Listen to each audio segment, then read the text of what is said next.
وقال تعالى: يا أيها الذين آمنوا اتقوا الله حق تقاته ولا تموتن إلا وأنتم مسلمون. وقال تعالى: يا أيها الذين آمنوا اتقوا الله وقولوا قولا سديدا يصلح لكم أعمالكم ويغفر لكم ذنوبكم ومن يطع الله ورسوله فقد فاز فوزا عظيما. وقال تعالى: يا أيها الناس اتقوا ربكم الذي خلقكم من نفس واحدة وخلق منها زوجها وبث منهما رجالا كثيرا ونساء واتقوا الله الذي تساءلون به والأرحام إن الله كان عليكم رقيبا.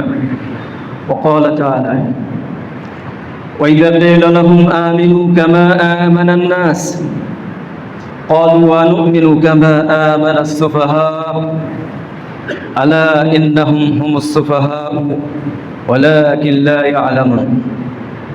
আল্লাহ রাব্বুল আলামিনের দরবারে শুকরিয়া জানাই যে মহান আল্লাহ তাআলা আবারও আমাদেরকে এক সপ্তাহ পরে জুমার সালাত আদায়ের উদ্দেশ্যে মসজিদে উপস্থিত হওয়ার সুযোগ করে দিয়েছেন। এই জন্য আল্লাহ পাকের দরবারে শুকরিয়া জানাই আমরা সবাই করি আলহামদুলিল্লাহ।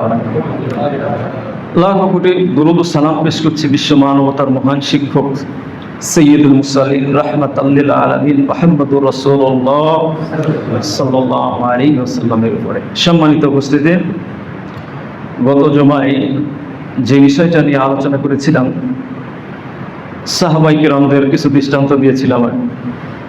দুনিয়ার জীবনটা কেমন ছিল, আমাদের হওয়া কেমন উচিত, তাদের জীবন কেমন ছিল, কতটুকু তাদেরকে অনুসরণ করতে হবে, এই বিষয়টা ছিল। আজকের আলোচনা সেখান থেকে করব। সাহাবায়ে কেরাম আমাদের কতটুকু অনুসরণীয়। সাহাবায়ে কেরামদের নিয়ে আমাদের, বিশেষ করে আমাদের বাংলাদেশে অনেক ধরনের কথা আছে। অনেকে সাহাবায়ে কেরামদের নিয়ে সমালোচনা করেন, তাদেরকে সত্যের মাপকাঠি মানতে চান না, তাদেরকে দোষারোপ করেন। আছে না এরকম বিভিন্ন ফেরকা, বিভিন্ন গোষ্ঠী বাংলাদেশে এসেছে, দেখবেন যে তারা সাহাবায়ে কেরামদেরকে নিয়ে বিভিন্ন ধরনের মত ব্যক্ত করে থাকে। আল্লাহ রাব্বুল আলামিন সূরা আল বাকারা, আপনার বাসায় গিয়ে কোরআন খুলে দেখবেন, সূরা আল বাকারা 13 নম্বর আয়াত, একবারে শুরুর দিকে আল্লাহ তাআলা বলছেন সাহাবায়ে কেরামদের সম্পর্কে, ওয়া ইযা কিলা লাহুম আমিনু কামা আমানান নাস। এই আয়াতটা মুনাফিকদের সম্পর্কে মূলত নাজিল হয়েছে। ওয়া ইযা কিলা লাহুম, যখন তাদেরকে বলা হলো, কি বলা হলো? আমিন, তোমরা ঈমান আনো। কিভাবে ঈমান আনো? কার প্রতি ঈমান আনো? কামা আমানান নাস, যেভাবে মানুষ ঈমান এনেছে তোমরা ঠিক সেইভাবে ঈমান আনো। এখানে আমানান নাস দ্বারা, ছাত্র যারা একটু খেয়াল রাখো, এখানে আমানান নাস দ্বারা অধিকাংশ মুফাসসির ব্যাখ্যা করেছেন, তারা হচ্ছেন সাহাবায়ে কেরাম। আব্দুল্লাহ ইবনে আব্বাস, আব্দুল্লাহ ইবনে মাসউদ সহ অধিকাংশ মুফাসসিরদের মত হচ্ছে আমানান নাস দ্বারা এখানে সাহাবায়ে কেরামদেরকে বলা হয়েছে। যে বলা হচ্ছে, হে মুনাফিকরা, তোমরা ঈমান আনো, ওই রকম ঈমান আনো যেভাবে ঈমান এনেছে সাহাবায়ে কেরাম। ওদেরকে দেখো, ওদেরকে ফলো করো, ওদেরকে অনুসরণ করো, ওরা যেভাবে ঈমান এনেছে ঠিক সেইভাবে তেমনি ভাবে তোমরাও ঈমান আনো। এখন ওই মুনাফিকদের পক্ষ থেকে জবাব এসেছে। জবাবটি কি বলেছে? ক্বালু, তখন তারা বলল, কারা বলল? ওই মুনাফিকরা বলল। কি বলল? আনুমিনু কামা আমানাস সুফাহা, এই নির্বোধেরা যার উপর ঈমান এনেছে, যেভাবে ঈমান এনেছে আমরা সেই রকম ঈমান আনবো? এত নির্বোধেরা, পাগল, এরা ঈমান এনেছে ওই রকম ঈমান আমাদেরকে বলতেছ? কেন নির্বোধ বললো সাহাবায়ে কেরামদেরকে? ওই নির্বোধরা ঈমান এনেছে, ওদেরকে দেখে আমাদের ঈমান আনতে হবে? এরা ফকির, মিসকিন, অসহায়, ওরা ঈমান এনেছে, ওদেরকে আমাদের দেখতে হবে কেন? কারণ আছে এখানে। এখানে কেন সুফাহা বলেছে, নির্বোধ বলেছে সাহাবায়ে কেরামদেরকে? কারণ হচ্ছে এই সাহাবায়ে কেরাম যখন ঈমান আনে, এই ঈমান আনার পথটা কিন্তু সুগম ছিল না। হ্যাঁ, কাঁটাযুক্ত পথ ছিল ঈমান আনা, তাই না? মক্কার সেই যুগে ঈমান আনা, ঈমান আনলেই বহিষ্কার হচ্ছে, প্রকাশ্যে ঘোষণা দিলেই তার উপর শাস্তি জারি হয়ে যাচ্ছে, দেশ ত্যাগ করতে হচ্ছে, বসত ভিটা ছাড়তে হচ্ছে, আত্মীয় স্বজন ছাড়তে হচ্ছে, দেশ ত্যাগ করতে হচ্ছে। এই নির্বোধ লোকেরা অযথা কার উপরে কি ইমানের ঘোষণা দিয়ে এরা বিপদে পড়ে গেছে, অর্থ সম্পদ এদের লুটপাট করা হচ্ছে, এদেরকে শাস্তি দেওয়া হচ্ছে। নির্বোধরা যদি একটু চুপ থাকতো, বোকা মানুষ কোথায়, এটা কেন ঘোষণা দিতে হবে, চুপ থাকলে তো কাজ হয়ে যেত। আজকে মক্কার জমিনে এত অর্থ সম্পদ সবকিছু নিয়ে তারা সুখে স্বাচ্ছন্দ্যে পরিবার নিয়ে বসবাস করতে পারত। কিসের আল্লাহর প্রতি ইমানের ঘোষণা দিল, যার কারণে তারা বহিষ্কৃত হচ্ছে, তাদের উপরে শাস্তি জারি করা হচ্ছে। এই জন্য নির্বোধ বলা হয়েছে, বুঝতে পেরেছি আমরা ইনশাআল্লাহ। এখন আল্লাহ তাআলা বলছেন যে তোমরা আমার সাহাবায়ে কেরামদেরকে তোমরা নির্বোধ বলছো। আল্লাহ তাআলা পাল্টা জবাব দিয়ে বলছেন, আলা ইন্নাহুম হুমুস সুফাহা ওয়ালাকিন লা ইয়ালামুন। তোমরা যাদেরকে নির্বোধ বলছো, তোমরা যারা নির্বোধ বলছো, মূলত তোমরাই নির্বোধের গোষ্ঠী, তোমরাই নির্বোধ, অজ্ঞ, মূর্খ, তোমরাই মূর্খ। সাহাবায়ে কেরামদেরকে গালি দিচ্ছ, তোমরা নির্বোধ বলছো, বরং তোমরা কি, তোমরাই তাদেরকে গালি দিয়ে তিরস্কার করে অপমান অপদস্থ করে তোমরাই নির্বোধিতার পরিচয় তোমরাই ব্যক্ত করছো। এই আয়াত থেকে যে বিষয়টা সুস্পষ্ট হয় যে সাহাবায়ে কেরামদের পদাঙ্ক অনুসরণ করা, তারা যেভাবে ইমান এনেছে ঠিক সেইভাবে ইমান আনার ঘোষণা দেওয়া হয়েছে, এটা আল্লাহ তাআলা ঘোষণা করে দিয়েছে। আর একটা আয়াত আমাদের কাছে আরেকটু সুস্পষ্ট হবে, যেই আয়াতের মধ্যে সাহাবায়ে কেরামদেরকে সত্যের মাপকাঠি বলা হয়েছে। অনেকের ঝিমানি এসেছে, আর একটু সতর্ক হন, আর একটু সতর্ক হতে হবে। ঝিমানি আসছে কেন? সাহাবায়ে কেরাম সত্যের মাপকাঠি, তার দলিল আল্লাহ তাআলা কোরআনে কারিমের মধ্যে বলেছেন, সূরা বাকারার 137 নম্বর আয়াত। একটু তাফসীর সহ একটু পড়ার চেষ্টা করবেন। এখানে বলা হয়েছে ফাইন আমানু বিমিসলি মা আমানতুম বিহি ফাকাদ ইহতাদাউ। আল্লাহ তাআলা বলছেন কি, ফাইন আমানু বিমিসলি আমানতুম বিহি। রাসূল সাল্লাল্লাহু আলাইহি সাল্লাম সাহাবায়ে কেরামদেরকে লক্ষ্য করে বলছেন, সাহাবায়ে কেরাম তোমরা যেভাবে ঈমান এনেছো না, এইভাবে ঈমান যদি এই মুনাফিকরা, এই ফাসিকরা, এই কাফিররা যদি তোমাদের মতো ঈমান আনতো, ফাকাদ ইহতাদাউ, তাহলে তো তারা সরল সঠিক পথ পেয়ে যেত। এটা কাদের অনুসরণ করার কথা বলা হয়েছে? সাহাবায়ে কেরামদের। সাহাবাদের আল্লাহ বলছেন এদের মতো, সাহাবায়ে কেরামদের মতো যদি ঈমান এরা যদি আনতো, তাহলে এরা সত্য পথের রাস্তা তারা পেয়ে যেত। ইহতেদাউ শব্দের অর্থ তাফসীরকারকরা এইভাবে বলেছেন যে সঠিক ঈমান। ইহতেদাউ অর্থাৎ হেদায়া, এখানে সঠিক ঈমানের পথ। এক নম্বর কথা এটা, আমি সংক্ষেপে বলছি। দুই নম্বর হচ্ছে সত্যের পথ। তিন নম্বর হচ্ছে আকীদা বিশুদ্ধ করা। আকীদা এবং মানহাজ, আপনি যেই পথকে অনুসরণ করবেন ওই মানহাজটা, আকীদা বিশুদ্ধ হতে হবে। যেই পথ আপনি অনুসরণ করবেন ওই পথটা সঠিক পথ হতে হবে। এবং আরেকটা ব্যাখ্যা এটা রয়েছে, ইহতেদাউ অর্থাৎ হেদায়েতের রাস্তা, তা হচ্ছে আখিরাতের রাস্তা। দুনিয়ার জীবনকে প্রাধান্য দেওয়া নয়, দুনিয়ার জীবনকে পায়ের নিচে রেখে পরকালীন জীবনের সফলতা চিন্তা করে এই দুনিয়াতে অতিক্রম করা, এটা হচ্ছে ইহতেদাউ অর্থাৎ হেদায়েত তারা পেয়ে যেত। তাহলে আল্লাহ তাআলা বলছেন সাহাবায়ে কেরামদেরকে যে তোমরা যেভাবে ঈমান এনেছো, এই কাফিররা, এই মুশরিকরা, এই ফাসিকরা, এই মুনাফিকরা যদি তোমাদের মতো ঈমান আনতো, তাহলে হেদায়েতের জন্য তাদের জন্য যথেষ্ট হয়ে যেত। আল্লাহ বলছেন সাহাবায়ে কেরামদেরকে লক্ষ্য করে। এরপরে আল্লাহ তাআলা বলছেন ওয়াইন তাওয়াল্লাউ, যদি তারা সাহাবায়ে কেরামদের এই রাস্তাকে ছেড়ে দিয়ে উল্টো অন্য পথে যদি অতিক্রম করে, শুনে রাখো ফাইন্নাহুম ফি শিকাক, যে তারা হটকারিতা করে আল্লাহর পথের বিরুদ্ধাচরণ করে যদি অন্য কোনো পথ যদি তারা তালাশ করে, অন্য উল্টা পথে যদি তারা চলে যায়, তাহলে আল্লাহ তাআলা তার রাসূলকে জানিয়ে দিচ্ছেন, আর রাসূল সাহাবায়ে কেরামদেরকে বলছেন ফাসায়াকফিকাহুমুল্লাহ ওয়া হুয়াস সামিউল আলিম। তাহলে আল্লাহ তাআলা এই কাফেরদের উপরে সাহায্য করার জন্য, ওদের বিরুদ্ধে তোমাদেরকে, সাহাবায়ে কেরামদেরকে বলছেন তোমাদেরকে সাহায্য করার জন্য আমি আল্লাহ, আমি নিজে যথেষ্ট, আমি নিজেই যথেষ্ট। আল্লাহ তাআলা কেন সাহাবায়ে কেরামদের এই মর্যাদা দিয়েছেন? কেন দিয়েছেন? কয়েকটা ঘটনা আপনাদেরকে বলি, দেখেন আরো সুস্পষ্ট হয়ে যাবে। সুবহানাল্লাহ। কেন আল্লাহ তাআলা সাহাবায়ে কেরামদের পদাঙ্ক অনুসরণ করতে বলেছেন? কেন সাধারণ মুসলমানদের জন্য সাহাবায়ে কেরাম ঈমানের মডেল বলেছেন, কেন সাহাবায়ে কেরাম সত্যের মাপকাঠি বলেছেন, কয়েকটি ঘটনা আমাদের কাছে সুস্পষ্ট হলে এই বিষয়টা ক্লিয়ার হবে। কারণ হচ্ছে তারা ছিল নবীজি সাল্লাল্লাহু আলাইহি সাল্লামের আন্তরিক সেবক। সাহাবায়ে কেরাম ছিল রাসূলুল্লাহ সাল্লাল্লাহু আলাইহি সাল্লামের আন্তরিক সেবক। কিভাবে সেবক ছিল? যে এখানে দেখেন আল্লাহ তাআলা কোরআনে কারীমের মধ্যে বলেছেন, লিল ফুকারাইল মুহাজিরিন আল্লাযীনা উখরিজু মিন দিয়ারিহিম ওয়া আমওয়ালিহিম ইয়াবতাগুনা ফাদলাম মিনাল্লাহ ওয়া রিদওয়ানা ওয়া ইয়ানসুরুনাল্লাহা ওয়া রাসূলাহু। দেখেন এখানে রাসূলুল্লাহ সাল্লাল্লাহু আলাইহি সাল্লাম মুহাজির সাহাবায়ে কেরামদের উদ্দেশ্য করে বলছেন, লিল ফুকারাইল মুহাজিরিন, ফকির মুহাজির সাহাবায়ে কেরামদের সম্পর্কে বলছেন।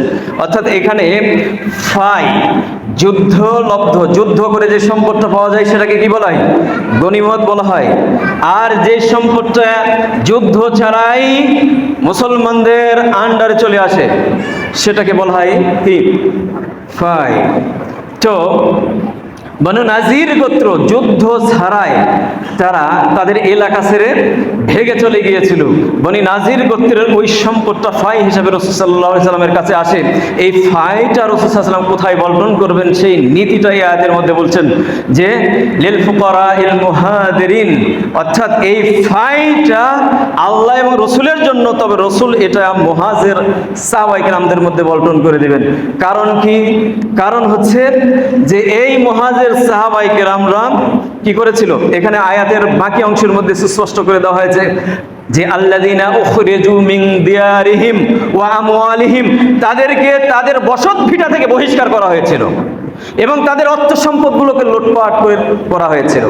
এই বসত ভিটা এবং তাদের অর্থ সম্পদ এগুলো সব কিছুকে ছেড়ে দিয়ে ইয়াবাতাগুনা ফাদলাম মিনাল্লাহ ওয়া রিদওয়ানা, আল্লাহ তাআলার সন্তুষ্টির জন্য, আল্লাহ তাআলার রহমত পাওয়ার জন্য, বরকতের জন্য তারা এগুলোকে সব কিছুকে ছেড়ে দিয়ে তারা মক্কা থেকে মদিনায় চলে গিয়েছে ওই সম্পদগুলোকে ছেড়ে দিয়ে। এটা কিসের জন্য ছিল? আল্লাহর অনুগ্রহ রহমত পাওয়ার জন্য। এখন আল্লাহ তাআলা তাদের ফজিলতটা বর্ণনা করছেন এইভাবে, দেখেন বসত ভিটা ছেড়ে দেওয়া, হ্যাঁ, বাড়ি ঘর ছেড়ে দেওয়া, দিয়ে চলে যাওয়া, এটা কি চারটিখানি কথা বলেন? এটা কঠিন না? অনেক বড় কঠিন। যে তারা মক্কার জমিনে বসবাস করতে পারে, যদি ঈমানের ঘোষণা যদি না দেয় তাহলে সুখে স্বাচ্ছন্দ্যে যেভাবে বসবাস করছে ঠিক সেইভাবেই থাকতে পারে, কিন্তু ঈমানের ঘোষণা দেওয়ার কারণে তাদের উপর এসেছে নির্যাতন। আর এই নির্যাতনে অতিষ্ঠ হয়ে তারা তাদের অর্থ সম্পদ সব কিছুকে ছেড়ে দিয়ে মদিনাতে হিজরত করেছেন। আর আল্লাহ তাআলা তাদের ফজিলতে এই কথাগুলো এইভাবে বলছেন যে তারা বসত ভিটা ছেড়ে তারা ভেগে চলে গিয়েছে এবং তারা কি করেছে? যে এখানে তারা আল্লাহ তাআলার ফজল তালাশ করেছে, অনুগ্রহ তালাশ করেছে, আল্লাহর সন্তুষ্টি তারা কামনা করেছে, এই জন্য তারা তাদের বসত ভিটা সবকিছুকে ছেড়ে দিয়ে তারা চলে গিয়েছে। আরো কি করেছে? ওয়ায়ানসুরুনাল্লাহা ওয়া রাসূলাহু, এবং তারা আল্লাহ এবং রসুলকে সাহায্য করেছে। রসুলকে যুদ্ধের ময়দানে সাহায্য করেছে, কিন্তু আল্লাহকে সাহায্য কিভাবে করলো? আল্লাহ কি মুখাফিক কি? অর্থ সম্পদের মুখাফিক কি নাকি? বলেন এখানে কোন সাহায্য? এখানে সাহায্য মানে যে তারা দিনকে আঁকড়ে ধরে দিনের অনুসারী হয়ে তারা আল্লাহকে সাহায্য করেছে। ওয়ায়ানসুরুনাল্লাহা ওয়া রাসূলাহু, তারা আল্লাহকে সাহায্য করেছে এবং রসুলকে সাহায্য করেছে। রসুলকে সাহায্য করেছে মানে রসুলের পদাঙ্ক, রসুলের মানহাজ, রসুলের আকীদা, রসুলের ঈমান, রসুলের ইসলামকে তারা আঁকড়ে ধরেছে। ওয়ায়ানসুরুনাল্লাহা ওয়া রাসূলাহু। এখানে দেখেন তারা বসত ভিটা ছেড়েছে কিসের জন্য? কিসের জন্য বলেন? এমন ভাবে তারা বসত ভিটা ছেড়েছে যে মক্কাতে তারা ধনী ছিল। যেমন একজন সাহাবী দেখেন, আবু বকর সিদ্দিক রাদিয়াল্লাহু তাআলা আনহু, তার অনেক সম্পদ ছিল না মক্কাতে। মক্কা থেকে যখন মদিনাতে চলে গেছে, তার ব্যবসা, তার বাণিজ্য, তার বাড়ি, তার ঘর সব কিছু কাফের বেঈমানরা দখল করে নিয়েছে। যেদিন আবু বকর মক্কা থেকে মদিনা চলে গিয়েছে সব তারা দখল করে নিয়েছে। অথচ আবু বকর মক্কাতে কি ছিল? বিশিষ্ট ব্যবসায়ী ছিল, বড় শিল্পপতি ছিল, অর্থ সম্পদওয়ালা মালিক ছিল। সুবহানাল্লাহ। দেখেন ঈমানের কারণে তারা ফকির হয়ে গিয়েছে। শুআয়ব রুমি একজন সাহাবী, মক্কার প্রতিষ্ঠিত ধনী ব্যবসায়ী ছিল। যেই সোহাইব রুমির ব্যবসায় যদি কোনো ঘাটতি পড়তো তাহলে গোটা মক্কাতে অর্থ সম্পদের সংকট দেখা দিত। তাহলে আপনি চিন্তা করেন কি পরিমাণ সম্পদ তার ছিল। যখন ইসলাম গ্রহণ করেছে কিছু সম্পদ তার পথের খরচ, মদিনাতে গিয়ে হয়তো বা কিছু যোগান দিবে এই জন্য কিছু সম্পদ নিয়ে সে চলে যাচ্ছিল। কাফের বেঈমানেরা চতুর্দিক থেকে ঘেরাও করে ধরেছে। তিনি এক পাহাড়ের টিলার উপরে উঠেছেন, বলেছেন যে তোমরা কেন আমাকে হত্যা করবে, বলো কেন তোমরা আমাকে মারতে যাচ্ছ? তোমরা আমার অর্থ সম্পদ চাও, যাও আমার অর্থ সম্পদ তোমরা সব নিয়ে নাও, আমাকে যেতে দাও, আমাকে যেতে দাও। তখন তারা বলল, তাদের মধ্যে পরামর্শ করলো, সে যখন আমাদেরকে সম্পদগুলো দিতে চাচ্ছে সুতরাং তাকে জানটা রক্ষা করে দিই, অর্থাৎ তাকে হত্যা না করি। পরামর্শ করে সিদ্ধান্ত হলো তাকে ছেড়ে দিন। সে চলে গেল। তার সমস্ত অর্থ সম্পদ, বললাম না এমনই বড় ব্যবসায়ী ছিল যে তার বিজনেসের ক্ষতি হলে গোটা মক্কাতে সংকট দেখা দিত। তার সম্পদগুলো সব লুটপাট করে নিল কাফের বেঈমানেরা। কিসের কারণে এটা? আপনি দেখছেন আল্লাহ তাআলা সাহাবায়ে কেরামদের পদাঙ্ক অনুসরণ করতে বলছেন এমনিতে, বলেন এমনিতে আপনার আমার মতো ঈমান তাদের মতো ঈমান আনার কথা আমাদেরকে বলে দিয়েছেন। সুবহানাল্লাহ। ঈমান আনার কারণে তারা দেশ ত্যাগ করতে বাধ্য হয়েছে। খাদিজা রাদিয়াল্লাহু তাআলা আনহার বাড়ি ছিল যে ঘরে রাসূল থাকতেন। রাসূল সাল্লাল্লাহু আলাইহি ওয়াসাল্লাম চলে যাওয়ার পরে ওই ঘরগুলো তারা দখল করে নিল। ওমর রাদিয়াল্লাহু তাআলা আনহুর সম্পদগুলো তারা দখল করে নিল। সুবহানাল্লাহ। এইভাবে করে সাহাবায়ে কেরাম যারা মক্কা থেকে চলে গেছে সমস্ত সম্পদ তারা দখল করে নিয়েছে। রাসূল সাল্লাল্লাহু আলাইহি ওয়াসাল্লাম মক্কা বিজয়ের সময় যখন আসলো, মক্কা বিজয় হলো, তখন একজন সাহাবী ওসামা বিন যায়েদ রাসূলকে জিজ্ঞেস করছেন, রাসূল আপনি মক্কাতে থাকবেন কোথায়? 10 বছর হয়ে গেল, সব তো নাই, কিছুই তো নাই। তখন রাসূল বলছেন, আকিল কি আমার জন্য কিছুই রাখে নাই, সব কি দখল করে নিয়েছে? আকিল কি সব দখল করে নিয়েছে? রাসূল সাল্লাল্লাহু আলাইহি ওয়াসাল্লামের যা ছিল সব তারা লুটপাট করে নিয়েছে। সাহাবায়ে কেরামদের সম্পদ তারা চলে গেছে, মদিনাতে চলে গিয়েছে।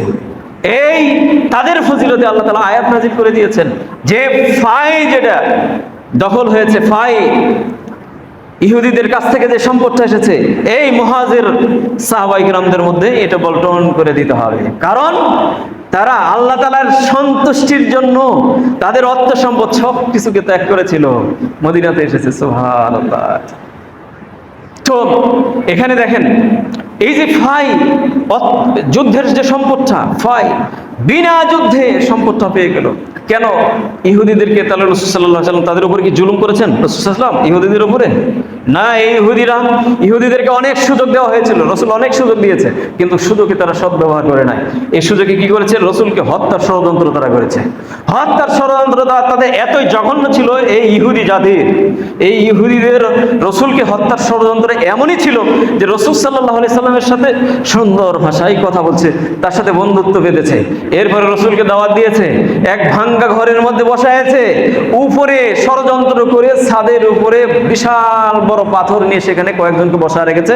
নিচে রাসূলকে নিয়ে তারা কিছু সংখ্যক নেতৃস্থানীয় ব্যক্তিরা গল্প করবে, ফাঁকা জায়গায় বসাইছে রাসূল সাল্লাল্লাহু আলাইহি ওয়াসাল্লাম। তাদের ষড়যন্ত্রটা দেখছেন, ফাঁকা জায়গা, ওরা একটু দূরে আছে, উপর থেকে পাথর চাপা দিয়ে রাসূলকে হত্যা করবে।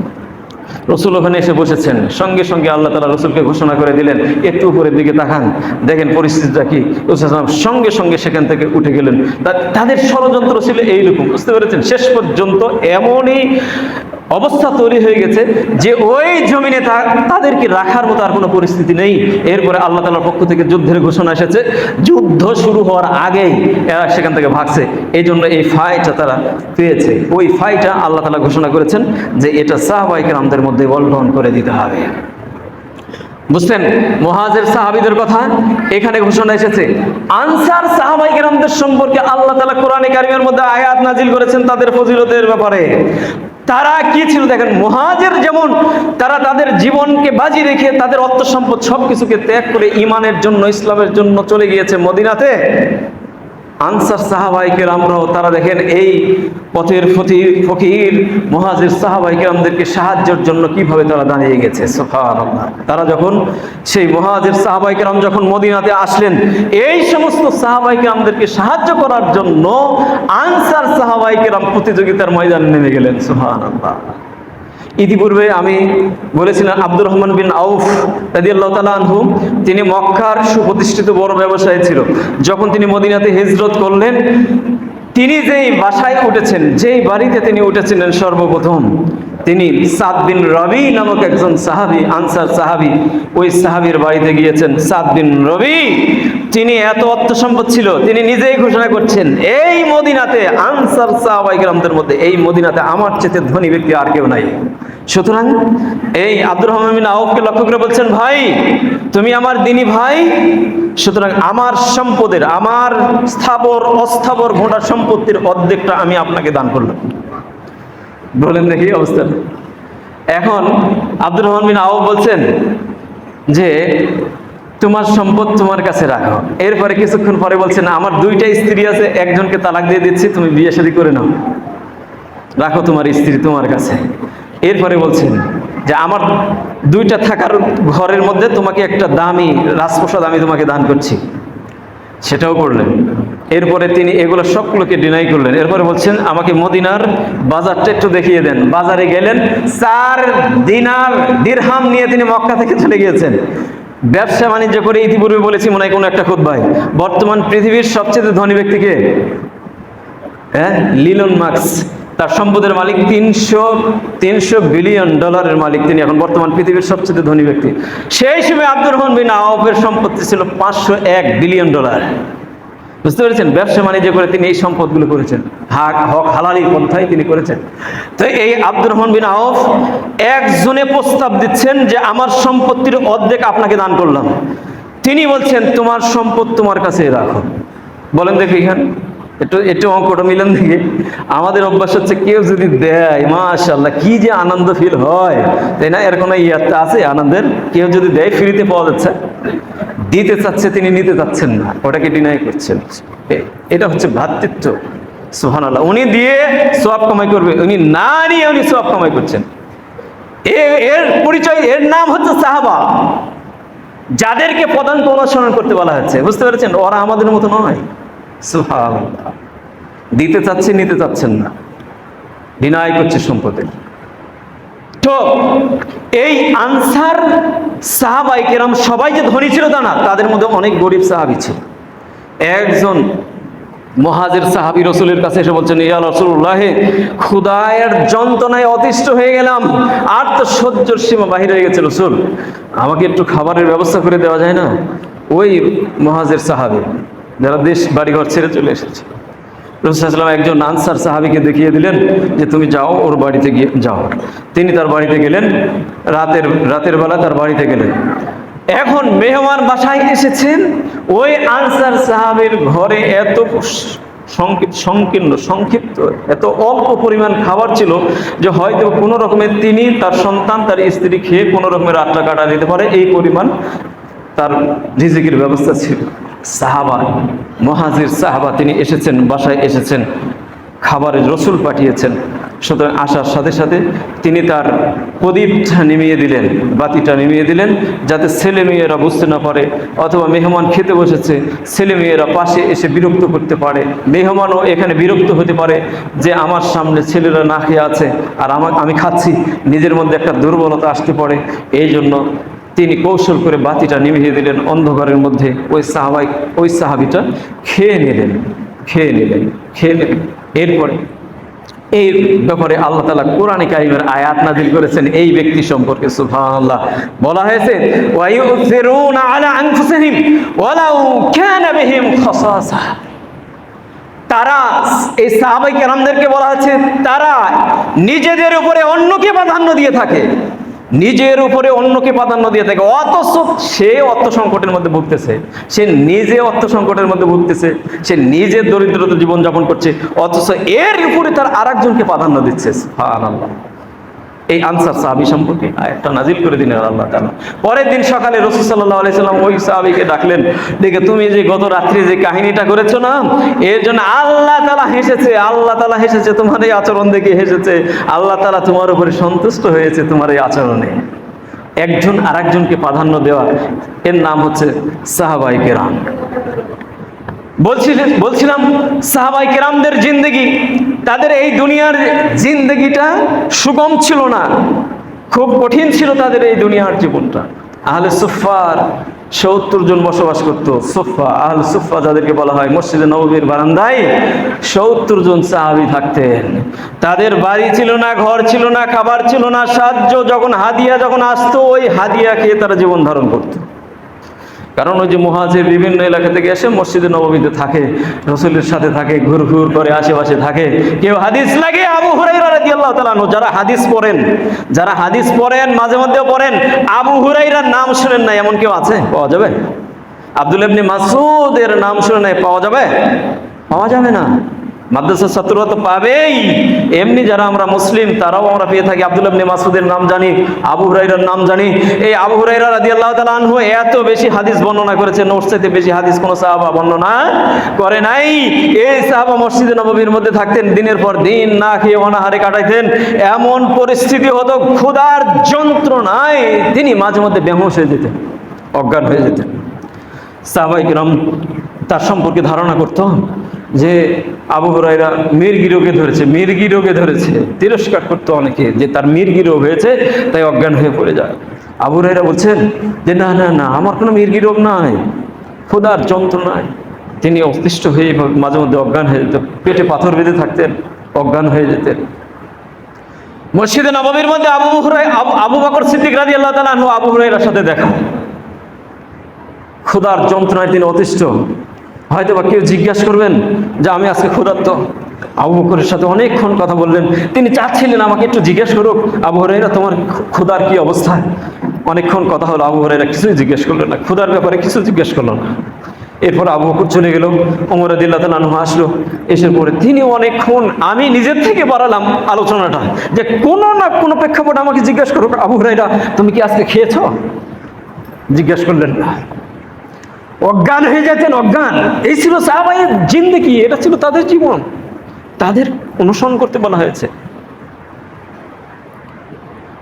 আহলে সুফফা আব্দুল্লাহ ইবনে মাসউদ রাদিয়াল্লাহু তাআলা আনহু রাইসুল মুফাসসিরিন। আব্দুল্লাহ ইবনে আব্বাস, আব্দুল্লাহ ইবনে মাসউদ তিনি মুফাসসির, আরেকদিকে ফকিহ। তিনি ছাগল চড়াতেন, একজনের বাসায় ছাগল চড়াইতেন। সুবহানাল্লাহ, ইতিহাসের সেরা মুফাসসির যে আব্দুল্লাহ ইবনে মাসউদ বলেছেন কোরআনে কারিমের মধ্যে এমন কোন একটা নুকতা নেই যে নুকতার ব্যাখ্যা আব্দুল্লাহ ইবনে মাসউদ জানে না। সে ছিল কি? ছাগল চড়াইতেন। আব্দুল্লাহ ইবনে মাসউদ একটা গাছে উঠেছে, তার পাটা এত সংকীর্ণ, না খেয়ে থেকে শরীরটা একেবারে শুকনো। সাহাবায়ে কেরাম তাকে নিয়ে হাসাহাসি করছে, খেজুর গাছে উঠেছে খেজুর নামানোর জন্য। সাহাবায়ে কেরাম হাসতেছে, রাসূল সাল্লাল্লাহু আলাইহি ওয়াসাল্লাম দূরের থেকে ফলো করলেন। রাসূল বলছেন মিম্মা তাদহাকুন, কি নিয়ে তোমরা মশকরা করছো, কি নিয়ে হাসাহাসি করছো? লিরিজলি আব্দুল্লাহর পাকে নিয়ে তোমরা হাসাহাসি করছো? শুনে রাখো, আসকালা ফিল মিজান মিনাল উহুদ, আব্দুল্লাহ ইবনে মাসউদের এই পায়ের ওজন মিজানের পাল্লায় উহুদ পাহাড়ের চেয়ে ভারী হবে। ছিল সাহাবায়ে কেরামদের জীবনে।